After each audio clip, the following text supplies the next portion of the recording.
La nuova copertina disegnata da Toyotaro fa schifo.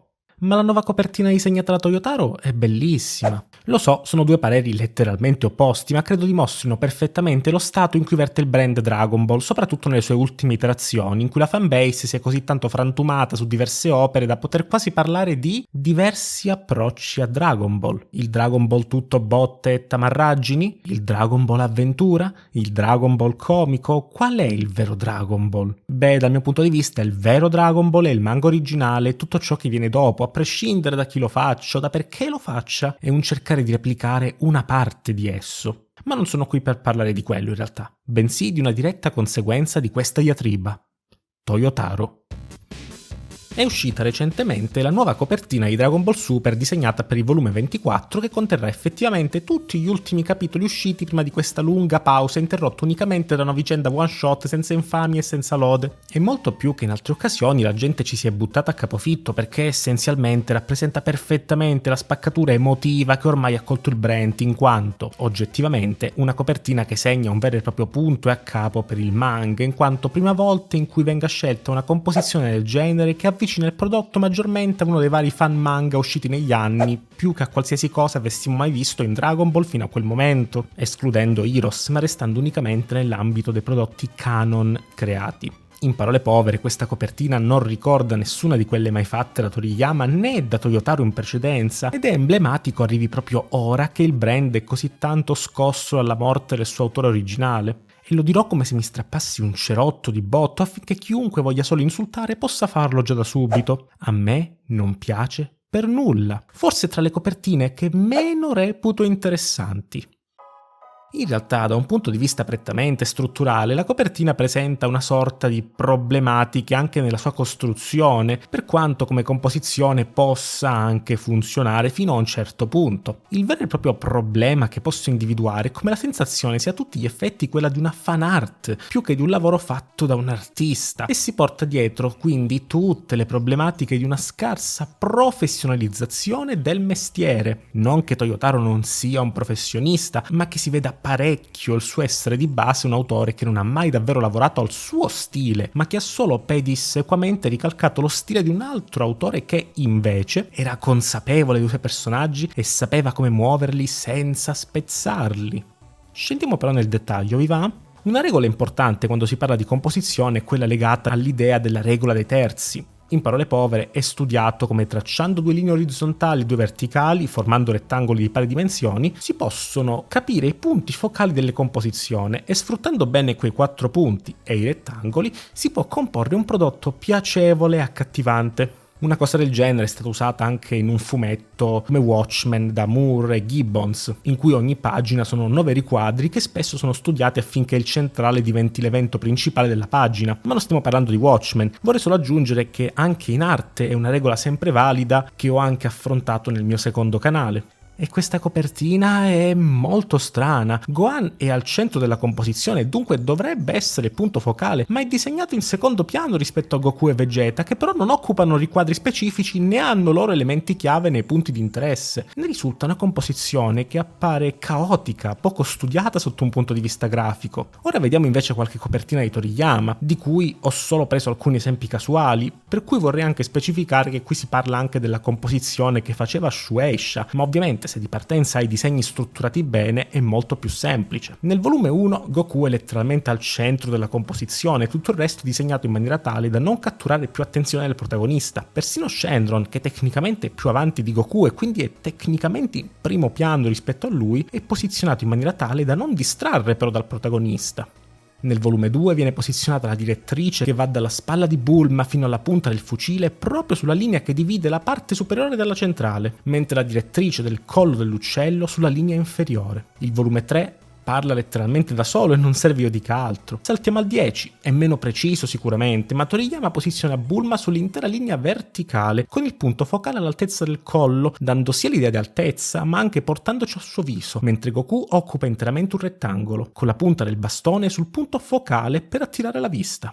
Volume 15, punto focale sulla testa di Goku, mentre sono abbastanza spiegati da occupare il rettangolo centrale. Volume 29, volume 32, volume 38, giusto il 42 è meno preciso, ma almeno mette a fuoco il balloon. Ora torniamo al volume di Super e cosa si suppone io debba guardare invece? Gohan, ma in secondo piano rispetto a Goku e Vegeta. Ma Goku e Vegeta sono spezzati in più riquadri, quindi creano rumore visivo. Piccolo e Broly, ma non sono loro il focus della copertina. Capite cosa intendo? Una composizione migliore sarebbe stato qualcosa del genere, secondo me.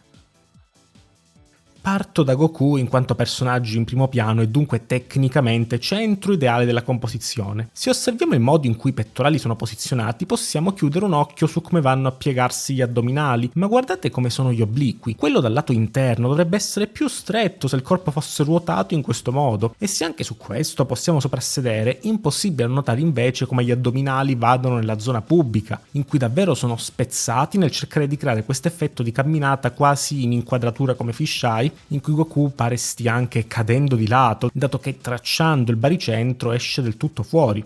Una posa del genere sarebbe stata funzionale nell'ottica forse di uno scatto in avanti, ma così proprio no, per nulla. Per non parlare dei muscoli completamente inventati sulle braccia. E qui si arriva al punto effettivo. Anche Toriyama spesso spezzava l'anatomia, ma nel suo caso nessuno ci faceva troppo caso, proprio perché lui aveva creato una sintesi grafica in cui anche quell'anatomia pareva plausibile. Qui invece si cerca una sorta di correttezza muscolare che faccia figo, ma che risulta completamente irreale e soprattutto sbagliata. Vegeta ha essenzialmente gli stessi problemi di Goku, soprattutto nel modo in cui sono posizionate le spalle, ma nel suo caso a essere spezzate sono le gambe, dato che soprassedendo su quella più nascosta, quella in vista è il polpaccio che punta nella direzione opposta rispetto a come dovrebbe essere una gamba durante la camminata, e che ancora una volta potrei accettare in una scena concitata di battaglia in cui il corpo assume pose più dinamiche, ma non in una posa plastica. Gohan mi fa molto ridere abbia la faccia che sembri quasi un copia e incolla da Goku, ma si porta semplicemente i problemi già espressi per Goku e Vegeta, in cui anche nel suo caso le gambe se ne vanno per i fatti loro, come se camminasse tenendo le punte dei piedi rivolte verso l'interno. Mentre per Broly e Piccolo ben poco da dire, dato che si vedono ben poco, se non che Piccolo ha un braccio troppo corto, dato che idealmente le braccia con mano aperta dovrebbero arrivare a metà coscia, se non poco sopra, mentre lui ha il polso che arriva al secondo addominale. E queste cose sono solo le più evidenti sull'anatomia. Ultimo problema è secondo me nella scelta di come rappresentare le ombre, che paiono messe più a sentimento che non effettivamente con uno studio dietro. Perché come si mettono le ombre su un disegno? Si sceglie innanzitutto una fonte di luce, la si posiziona idealmente nello spazio e si tiene a mente che tutto ciò che viene colpito dalla luce è illuminato, ciò che non è colpito va in ombra, e a sua volta il corpo genera un'ombra su altri oggetti, detta in maniera banale. E qui? Da dove viene la luce? Viene da dietro, magari, a vedere le spalle di Goku? Ma non è possibile, perché sono illuminati i pettorali della parte opposta. Illumina il... cos'è quel muscolo? Il pettorale maggiore, lo sternocleidomastoideo? Vabbè, lì? No, perché anche il braccio dietro è illuminato. Allora forse la luce è strana perché anche i ki dei protagonisti illuminano gli altri. Può essere, ma allora perché Goku non fa luce su Vegeta? Perché Vegeta non fa luce su Gohan? Ecco, anche in questo caso pare che l'illuminazione sia stata messa a sentimento sui vari personaggi, che sono poi stati messi vicini fra loro senza regolare l'illuminazione complessiva.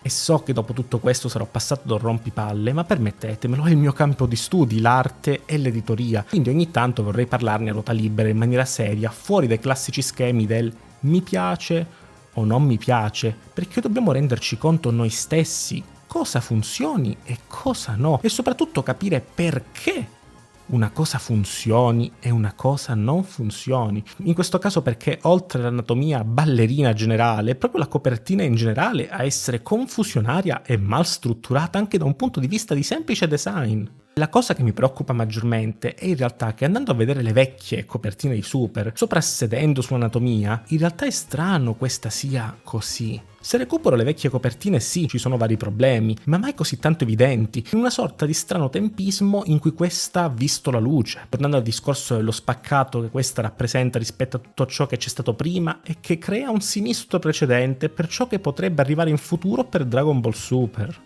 Vogliono avvicinarsi a prodotti come Kakumei, che sanno essere amati da una fetta di lettori più appassionati del Dragon Ball tamarro, sacrificando tutto il resto? È una copertina fatta in fretta e furia per poter chiudere velocemente il volume e farlo uscire il prima possibile? Magari erano davvero varie illustrazioni separate per altri prodotti, tipo quella che Toyotaro fece di Vegeta per Dokkan, messe insieme per creare una nuova illustrazione.